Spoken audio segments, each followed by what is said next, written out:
This question is about standing waves. A loudspeaker emits a sound into a tube initially full of water. A tap at the bottom of the tube is opened so that water slowly leaves the tube. For some lengths of the air column in the tube, the sound heard is much louder. The first loud sound is heard when the air column in the tube has length x. The next time that a loud sound is heard is when the air column in the tube has length y. What is the wavelength of the sound wave from the loudspeaker? The options A, B, C, and D shows the wavelength in terms of y, x, or both x and y. The problem states that the length x is related to the first loud sound, which means there is an antinode at the opening of this tube. If this dotted line represents the first level of water, so that will be the node. So at first, the level of water is indicated by this blue shade, and the rest of this tube is filled with air. To produce the first loud sound means that we have a formation of a quarter of a wavelength right here, which means the wave comes inside the pipe, hit the water, and is going to reflect back like this. At this section, the sound wave from the loudspeaker and the sound reflected by the water meet, combine both amplitudes. That's why the sound is heard louder.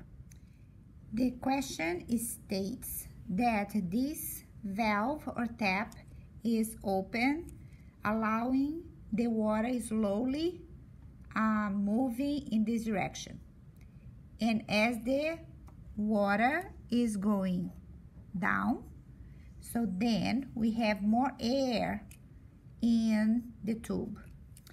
As the tube loses water because this tap is open, so then this space is being replaced with air.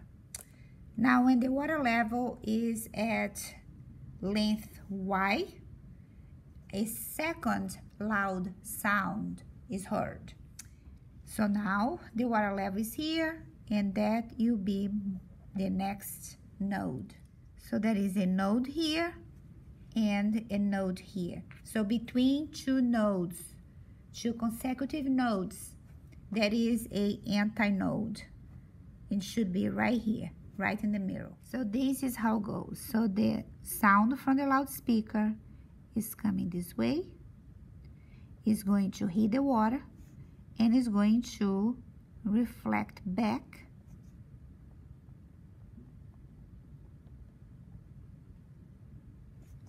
to the opening of this tube. So now we have a second antinode. There is an antinode here and antinode here. I'm going to flip this picture. Between two nodes, we have a half of a wavelength right here. If I want to draw a complete wavelength, not just a half, I can measure here 2.5, and then 2.5, and this will be one complete wavelength. The traced line is the reflected wave.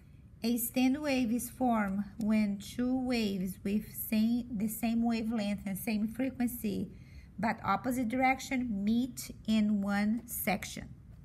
A louder sound for a sound wave is heard when there is an antinode and antinode. In terms of portion of a wave, so if this is a complete wavelength, so this will be half And this is from here to here is 3/4. This is 1/4, and this is 1/2. So the next step is just staring this picture a little bit to figure out how we are going to identify a wavelength of this loudspeaker in terms of X, in terms of Y. We can say this. This here corresponds to 1/2 of a wavelength. So this red line is 1/2 of a wavelength. So from this diagram, I can write the 1/2 of a wavelength.